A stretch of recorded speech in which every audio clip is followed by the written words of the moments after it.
Hello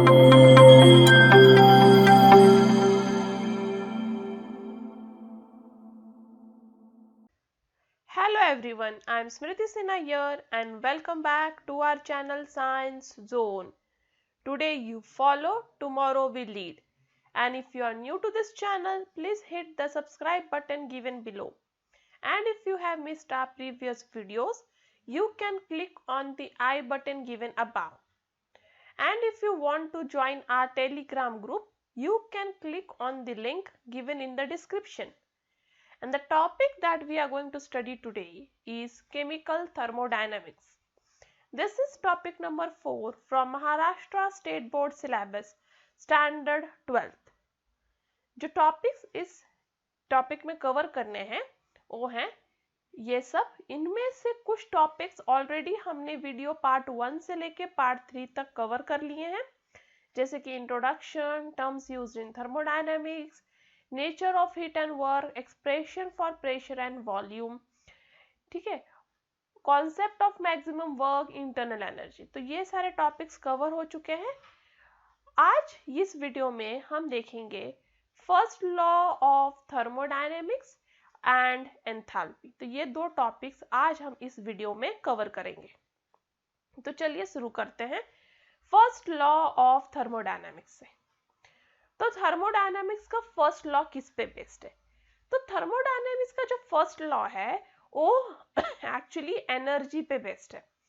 उसका ऐसा कहना है कि एनर्जी इस दुनिया में जो सिस्टम और सराउंडिंग का इंक्लूडिंग टोटल एनर्जी जो होता है वो हमेशा कांस्टेंट होता है। तो जो टोटल एनर्जी है सिस्टम का प्लस सराउंडिंग का, वो टोटल एनर्जी हमेशा हमेशा कांस्टेंट रहेगा। सिस्टम भले इनिशियल स्टेज में हो या फाइनल स्टेज में, वो एनर्जी हमेशा कांस्टेंट रहेगा। और इस लॉ को हम इस 3 वे में स्टेट कर सकते हैं। पहला है energy of universe remains constant. इस यूनिवर्स में जितना भी एनर्जी है वो हमेशा कांस्टेंट रहता है। सेकेंड है the total internal energy of an isolated system is constant. एक आइसोलेटेड सिस्टम का जितना भी टोटल इंटरनल एनर्जी होता है वो भी हमेशा कांस्टेंट होता है। तो पहला आपको याद रखना है यूनिवर्स का सारा एनर्जी हमेशा कांस्टेंट है। फिर टोटल इंटरनल एनर्जी जो भी आइसोलेटेड सिस्टम का वो भी हमेशा कांस्टेंट है। और जो सबसे इंपॉर्टेंट स्टेटमेंट है, एक्चुअली ये तीनों स्टेटमेंट का एक ही मीनिंग है, बस ज्यादातर आप बुक्स में या फिर फर्स्ट लॉ ऑफ थर्मोडायनेमिक्स पे आप सर्च करोगे तो आपको ज्यादातर ये वाला स्टेटमेंट देखने के लिए मिलेगा कि energy is neither created nor destroyed.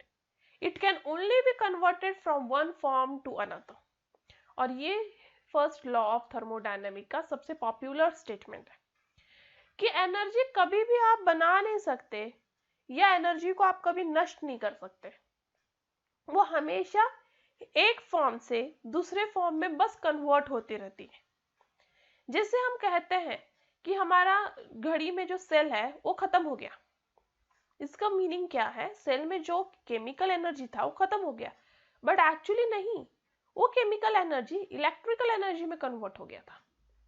इसलिए कभी भी कोई भी एनर्जी को आप बना नहीं सकते ना नष्ट कर सकते हो, बस उसे एक फॉर्म से दूसरे फॉर्म में कन्वर्ट करते रहोगे। और इसलिए इस यूनिवर्स में जितना भी एनर्जी है वो हमेशा कांस्टेंट होता है, क्योंकि टोटल एनर्जी जो भी है वो कांस्टेंट रहेगा, बस एक फॉर्म से दूसरे फॉर्म में जाता है, but all over total energy हमेशा कांस्टेंट रहता है।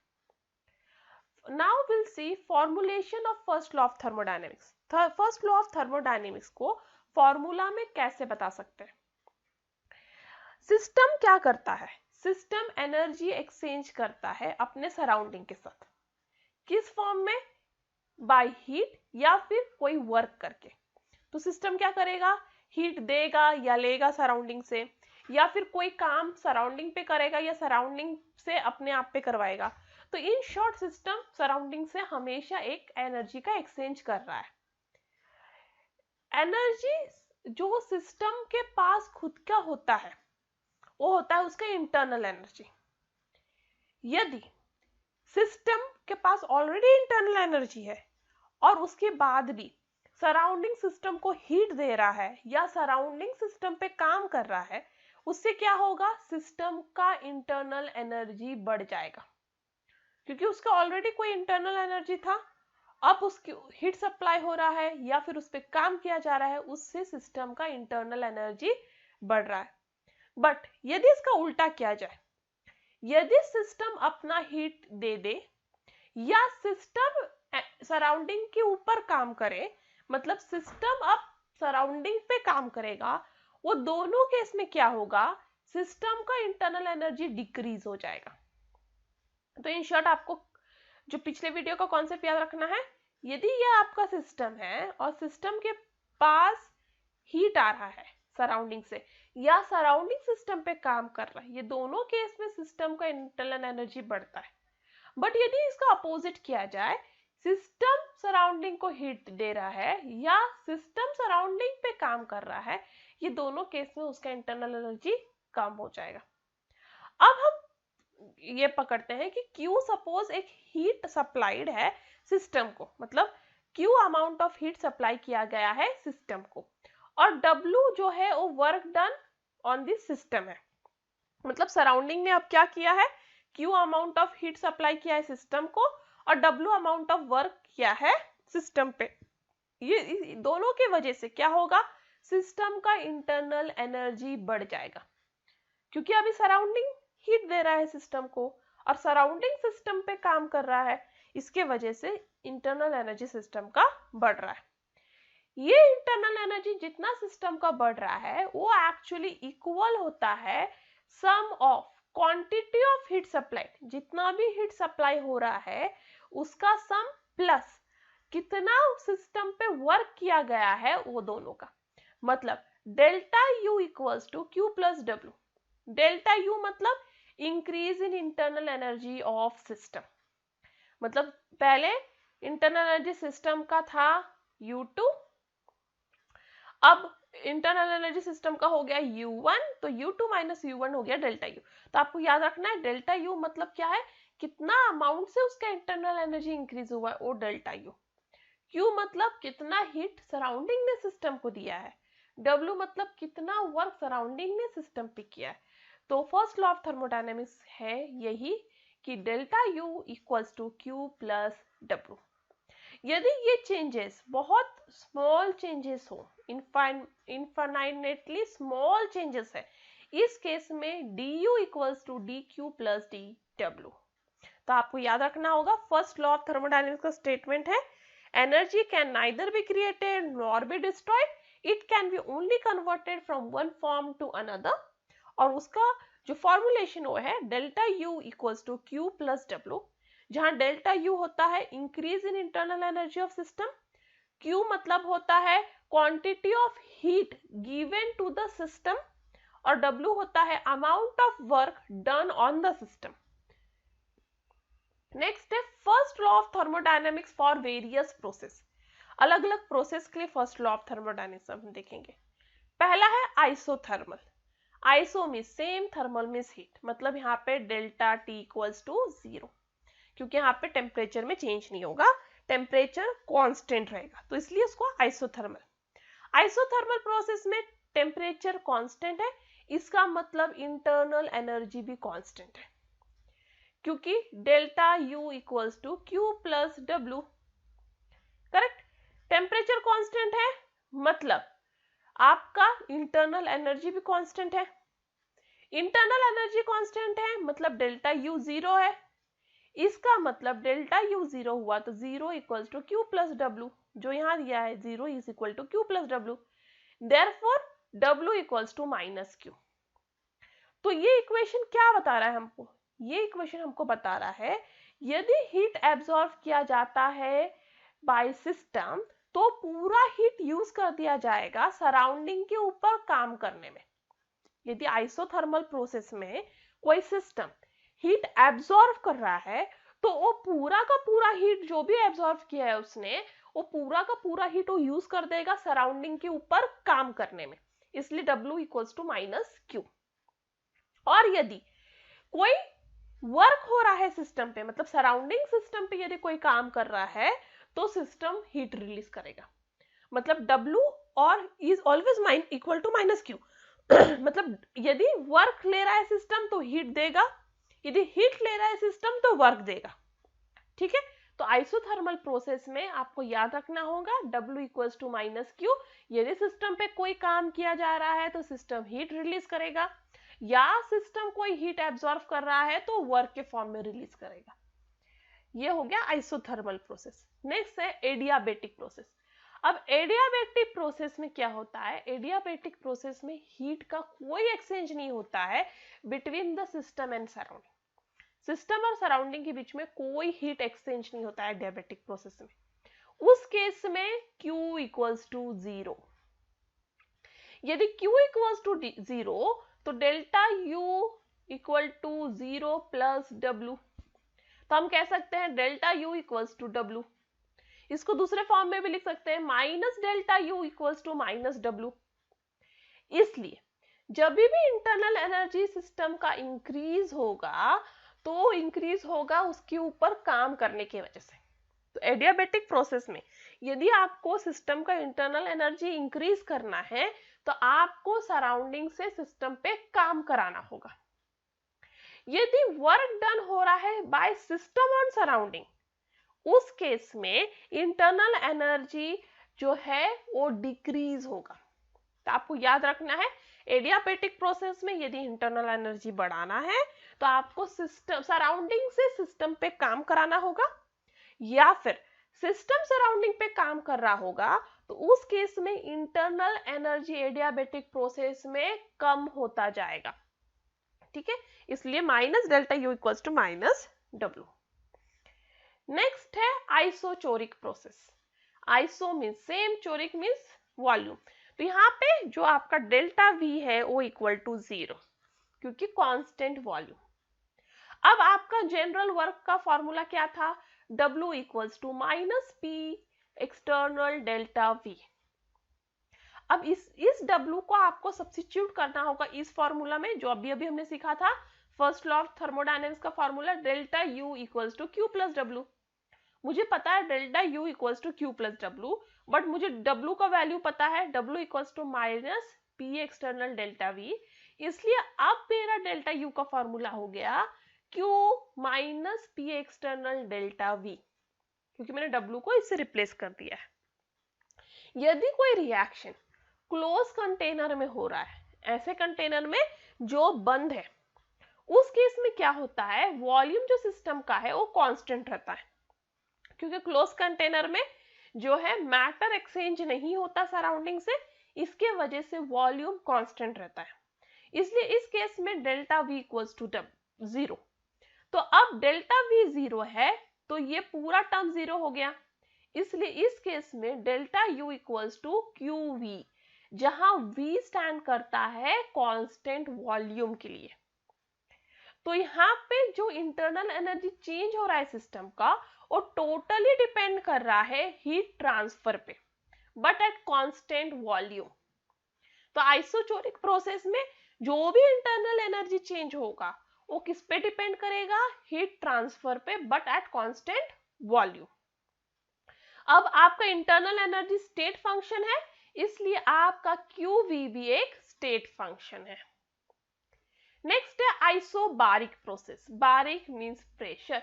तो यहाँ पे आपका delta P is equal to 0, मतलब आपका प्रेशर कांस्टेंट होगा। सपोज आपका कोई केमिकल रिएक्शन ओपन कंटेनर में हो रहा है। ओपन कंटेनर में क्या होता है, एटमॉस्फेरिक प्रेशर कांस्टेंट रहता है, मतलब प्रेशर कांस्टेंट है, मतलब डेल्टा P 0 होता है। बट ओपन कंटेनर में डेल्टा V हमेशा 0 से बड़ा होता है, वो कभी भी 0 को इक्वल नहीं होता। ठीक है, at constant pressure delta V is never equal to 0। तो अब आपको क्या करना है, जो पिछला इक्वेशन था यहाँ पे, ठीक है, ये वाला इक्वेशन था ना, तो इसका डेल्टा जो Q है उसको QP से रिप्लेस कीजिए। डेल्टा U अभी क्या हो जाएगा, यहाँ पे ये वाले फॉर्मूला में मैंने सब रिप्लेस किया। ठीक है, मेरा फॉर्मूला क्या था, delta U equals to Q minus P external delta V, but Q को मैंने रिप्लेस किया है QP से, तो ये हो गया delta U equals to QP minus P external delta V। But my Q is Q P, तो अब ये क्या हो गया, क्यू पी को इधर लिया मैंने, तो Q P equal to delta U plus P external Q P. तो आइसोबारिक प्रोसेस का क्या फॉर्मूला है, Q P equals to delta U plus P external delta V. तो यदि आपका रिएक्शन ओपन कंटेनर में किया जा रहा है जहां कांस्टेंट एटमॉस्फेरिक प्रेशर मेंटेन है, उस केस में आपका जो ये है इंटरनल एनर्जी है वो क्या है, Q P equals to delta U plus P external delta V. और इसके लिए एक स्पेशल सिंबल यूज किया गया है केमिस्ट्री में, वो है delta H, that is enthalpy change. Enthalpy change जो इंडिकेट किया जाता है by heat change at constant pressure. तो आपको याद रखना होगा कि एक्चुअली केमिस्ट्री में जो 60-70% रिएक्शन से ओपन कंटेनर में ही किए जाते हैं जहां आपका एटमॉस्फेरिक प्रेशर कांस्टेंट होता है, और उस कांस्टेंट एटमॉस्फेरिक प्रेशर में यदि आपको इंटरनल एनर्जी को कैलकुलेट करना है तो उसका फॉर्मूला है delta U equals to Q P minus P external delta V. और इसके लिए एक स्पेशल सिंबल यूज किया गया है delta H, that is enthalpy change. तो अब एंथैल्पी है क्या, दैट इज एच है क्या, तो एंथैल्पी जो सिस्टम का होता है वो actually sum of internal energy and plus energy equivalent to PV work. Enthalpy of the system को कैसे डिफाइन करोगे, sum of internal energy of a system, एक सिस्टम का इंटरनल एनर्जी प्लस उस पे कितना पीवी वर्क किया गया है, तो H equals to U plus PV. अब change in enthalpy that is delta H is also a state function. आपको याद रखना होगा डेल्टा H स्टेट फंक्शन है, मतलब वो डिपेंड नहीं करता है कि डेल्टा H मतलब इनिशियल और फाइनल एंथैल्पी में कैसे चेंजेस हुए, उससे कोई मतलब नहीं है कैसे हुए, कब हुए, क्यों हुए, सिर्फ ये मतलब है कि इनिशियल क्या वैल्यू था और फाइनल क्या वैल्यू था। तो एक स्टेट फंक्शन है डेल्टा एच। तो delta H equals to H2 minus H1, जहां H1 मतलब इनिशियल एंथैल्पी, H2 मतलब फाइनल एंथैल्पी। अब यही H2 और H1 को आप कैसे कैलकुलेट करोगे, इस फॉर्मूला से। तो H1 equals to U1 plus P1 V1 and H2 equals to U2 plus P2 V2।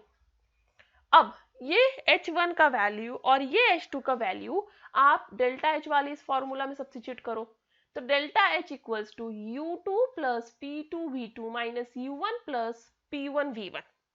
अब U2 माइनस U1 को एक जगह कर लो, plus P2 V2 minus P1 V1, जिसको आप अब U2 माइनस U1 तो आपको पता है डेल्टा U है, प्लस अभी P2 माइनस P1 मतलब डेल्टा P और V2 माइनस V1 मतलब डेल्टा V, तो इसको मैंने जनरल कर लिया है। बट ये पूरा रिएक्शन कांस्टेंट प्रेशर पे हो रहा है, क्योंकि एंथैल्पी जब भी हम स्टडी करते हैं कांस्टेंट एटमॉस्फेरिक प्रेशर पे स्टडी करते हैं, इसलिए यहाँ P1 V1 is equal to P। उस केस में delta H equals to delta U plus P delta V। यदि आपका एक्सटर्नल प्रेशर और आउटसाइड वाला प्रेशर दोनों भी सेम है, तो उस केस में QP equals to delta U plus P delta V। ये फॉर्मूला भी हमने पढ़ा था पिछले इसमें कि QP ये वाला फॉर्मूला था, QP equals to delta U plus P external delta V, जहां P एक्सटर्नल और P एक ही है, इसलिए QP equal to delta U plus P delta V। ठीक है, अब आपका डेल्टा H क्या था, डेल्टा H था delta U plus P delta V, इसलिए अब delta H is equal to QP, क्योंकि डेल्टा H और QP का दोनों की वैल्यू सेम है, इसलिए delta H equals to QP।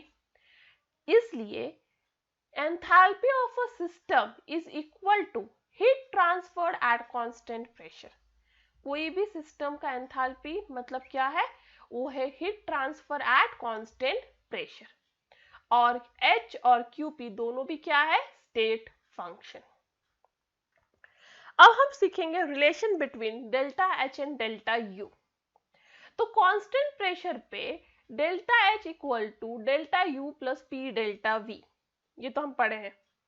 यदि कोई रिएक्शन सॉलिड और लिक्विड के बीच में हो रहा है तो डेल्टा वी हमेशा बहुत स्मॉल होता है, क्योंकि सॉलिड और लिक्विड में ज्यादातर वॉल्यूम में चेंज नहीं होता, वो ज्यादा वॉल्यूम में कोई फर्क नहीं दिखाता, इसलिए डेल्टा वी बहुत स्मॉल होता है, जिसे हम निग्लेक्ट कर सकते हैं। और इसका मतलब हम ये पूरे टर्म को निग्लेक्ट करेंगे, तो सॉलिड और लिक्विड वाले रिएक्शंस में delta H is equal to delta U, मतलब enthalpy change is equal to change in internal energy. कब? जब आपका रिएक्शन सॉलिड्स और लिक्विड में हो रहा है। बट यदि आपका रिएक्शन गैसियस मीडियम में हो रहा है, उस केस में डेल्टा वी को हम निग्लेक्ट नहीं कर सकते। उस केस में अब delta H equals to delta U plus P delta V, but अब हम डेल्टा वी को इग्नोर नहीं कर सकते, क्योंकि वो गैसियस स्टेट रिएक्शंस में वॉल्यूम में बहुत फर्क पड़ता है। इसलिए अब delta H plus P, actually delta U है ये, delta U plus P V two minus V one, ठीक है। तो अब delta H is equal to delta U plus P V two minus V one, तो delta H is equal to delta U plus P V two minus P V one. अब V1 जो है वो volume of gas है reactant के लिए, और V2 है volume of gas for product. तो आपका जब रिएक्शन गैसियस इसमें हो रहा है तो फाइनल फॉर्मूला क्या है? Delta H equals to delta U plus P V two minus P V one, जहां V1 हुआ आपका volume for gaseous phase reactant और V2 volume for gaseous product. अब एज्यूम कीजिए कि आपका रिएक्टेंट और प्रोडक्ट दोनों भी आइडियल गैसेस हैं, क्योंकि हमने दोनों को गैस पकड़ा है तो दोनों भी आइडियल गैसेस। आइडियल गैस का फॉर्मूला क्या है? PV equals to NRT. तो N1 हो जाएगा mole of gas for reactant, N2 हो जाएगा mole of gas of product. तो उस केस में PV1 is equal to N1 RT, PV2 equal to N2 RT। अब PV1 और PV2 का वैल्यू आप इस फॉर्मूले में सब्स्टिट्यूट करेंगे, तो आपका फॉर्मूला क्या था? Delta H equals to delta U plus PV2 minus PV1, ये आपका फॉर्मूला था। अब इधर आपको PV1 और PV2 का वैल्यू सब्स्टिट्यूट करना है, इसलिए अब हो जाएगा delta H equals to delta U plus N2 RT minus N1 RT, जो हो जाएगा डेल्टा U प्लस, अब N2 N1 इधर कॉमन लीजिए और RT को ब्रैकेट के बाहर निकाल लीजिए, कॉमन कांस्टेंट वैल्यू है। अब N2 minus N1 is delta Ng। Delta Ng मतलब difference of number of moles of product and reactant. Suppose product आपका x मोल है और रिएक्टेंट आपका y, तो Ng is x, delta Ng is x minus y। तो product और reactant का जो मोल का डिफरेंस होगा वो होगा डेल्टा Ng। तो आपका फाइनल फॉर्मूला क्या हुआ? Delta H equals to delta U plus NgRT।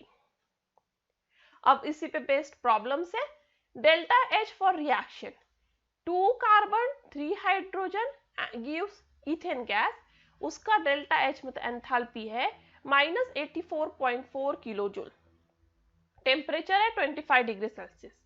आपको कैलकुलेट करना है डेल्टा U, आपको R दिया हुआ है, तो आपका फॉर्मूला आपको पता है, delta H equals to delta U plus delta NgRT। Ng मतलब moles of product gas minus moles of reactant gas. अब आपको याद रखना है सिर्फ गैस ही देखना है, तो यहाँ ब्रैकेट में दिया है S मतलब है सॉलिड, G मतलब है गैस, तो आपको सिर्फ गैस के मोल्स को देखना है। तो यहाँ पे प्रोडक्ट माइनस रिएक्टेंट, तो प्रोडक्ट में भी गैस है तो O तो 1 मोल है, कुछ नहीं दिया है तो 1 मोल, इसलिए आपका जो N2 हो गया, डेल्टा Ng मतलब हुआ N2 माइनस N1, करेक्ट। तो N2 है आपका 1 और N1 है आपका 3, क्योंकि जो 2 कार्बन है वो एक्चुअली सॉलिड है जिसे हम कंसीडर नहीं करते हैं, तो हम सिर्फ और सिर्फ गैसियस मीडियम को कंसीडर करेंगे, इसलिए सिर्फ 3 मोल है यहाँ पे, तो ये हो गया 3, तो इसका आंसर आया -2 मोल। अब डेल्टा H हमें गिवन है, डेल्टा H हमें क्या है? -84.4 किलो जूल। R हमें दिया हुआ है 8.314 जूल पर केल्विन पर मोल, जिसे आपको किलो जूल में कन्वर्ट करना है क्योंकि आपका डेल्टा एच किलो जूल में है, इसलिए इसको भी किलो जूल में कीजिए। तो इसको 10⁻³ से मल्टीप्लाई कीजिए तो आपका आर ये मिल गया किलो जूल में।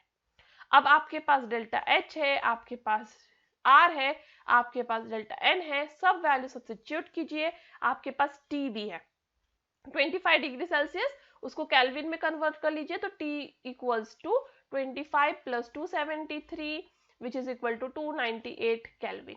तो अब आपके पास सब कुछ है, आप सब सब्स्टिट्यूट कीजिए तो आपको मिल जाएगा delta U equals to -79.44 kilo joule. Next question, एक पर्टिकुलर रिएक्शन में 2 kilo joule of heat release किया जा रहा है बाय सिस्टम, मतलब सिस्टम सराउंडिंग में हीट रिलीज कर रहा है, और 6 किलो जूल वर्क किया जा रहा है सिस्टम के ऊपर। तो अब आपको डेल्टा एच और डेल्टा यू कैलकुलेट करना है। तो फर्स्ट लॉ ऑफ थर्मोडायनेमिक्स हमें क्या बोलता है, delta U equals to Q plus W. Q मुझे पता है -2 किलो जूल, मैंने माइनस साइन क्यू लिया है क्योंकि सिस्टम हीट रिलीज कर रहा है, मतलब वो लॉस कर रहा है हीट, इसलिए -2 किलो जूल। और मैंने +6 किलो जूल क्यों लिया है डब्ल्यू के लिए, क्योंकि सिस्टम के ऊपर काम किया जा रहा है, मतलब सिस्टम के अंदर वर्क किया जा रहा है, तो सिस्टम के अंदर वो एनर्जी आ रही है, इसलिए +6 किलो जूल। तो अब delta U equals to -2 kilo joule plus 6 kilo joule that is +4 kilo joule. ये तो हो गया मेरा डेल्टा यू। अब डेल्टा एच पता लगाना है मुझे। Delta H, now delta H equals to QP. तो क्यूपी क्या है, एट कांस्टेंट प्रेशर, ठीक है। तो क्यूपी कांस्टेंट प्रेशर है, और इस केस में डेल्टा एच मतलब क्यूपी होता है, क्यू क्या है मेरा -2 किलो जूल, इसलिए डेल्टा एच भी हो गया -2 kilo joule. Next, calculate the work done in oxidation of 4 moles of SO2, ठीक है, और एक रिएक्शन दिया हुआ है, आर दिया हुआ है, और आपको बताना है कि ये जो रिएक्शन है या ये जो वर्क है वो सिस्टम के ऊपर किया जा रहा है या सिस्टम के द्वारा किया जा रहा है, मतलब सिस्टम सराउंडिंग पे काम कर रहा है या सराउंडिंग सिस्टम पे। तो उन्होंने किसके लिए पूछा है, 4 मोल्स ऑफ SO2 के लिए, बट यहाँ तो 2 मोल्स ऑफ SO2 दिया है, इसलिए आपको ये पूरे रिएक्शन को 2 से मल्टीप्लाई करना होगा। तो अब हो जाएगा 4 मोल्स ऑफ SO2, एक O2 हो गया 2O2 एंड 2SO3 हो गया 4SO3। अब मेरा फॉर्मूला फॉर वर्क डन है W equals to -NG/RT। NG मतलब N2 - N1, ठीक है, N2 - N1। अब सब गैसियस स्टेट के लिए आपको देखना है, तो N2 आपका 4 है इसलिए 4, N1 आपका ये भी गैसियस है और ये भी गैसियस है, 4 + 2 6, और इसे सॉल्व करोगे तो डेल्टा Ng हो गया -2 मोल। T दिया हुआ है 25 डिग्री सेल्सियस, तो 25 + 273 दैट इज 298 केल्विन। अभी सब वैल्यू यहाँ सब्स्टिट्यूट कीजिए तो आपको वर्क डन मिल जाएगा 4.955 joule. Work done greater than 0 है, इसलिए सिस्टम के ऊपर काम किया जा रहा है, मतलब सराउंडिंग सिस्टम पे काम कर रहा है। यदि वर्क डन लेस देन 0 था तो सिस्टम सराउंडिंग पे काम कर रहा था। यदि वर्क डन इक्वल टू 0 है मतलब कोई एक दूसरे पे काम नहीं कर रहा है। Next, work done in chemical reaction. Chemical reaction में वर्क डन कैसे कैलकुलेट करें, तो work done by a system at constant temperature and pressure. कोई सिस्टम से वर्क डन किया जा रहा है at constant temperature and pressure, तो W equals to P external delta V, पर P external is equal to P क्योंकि constant pressure है, इसलिए W equals to -P delta V, पर delta V is V2 - V1, इसलिए अब formula हो जाएगा W equals to -PV2 + PV1। Suppose दोनों गैसेस आइडियल गैस है, उस केस में PV1 equal to N1RT, PV2 equals to N2RT, क्योंकि आइडियल गैस इक्वेशन क्या है, PV इक्वल्स टू NRT, तो इसलिए PV1 equals to N1RT, PV2 equals to N2RT at constant temperature and pressure. तो अब आपको P1, PV1 और PV2 का वैल्यू इस फॉर्मूले में सब्स्टिट्यूट करना है।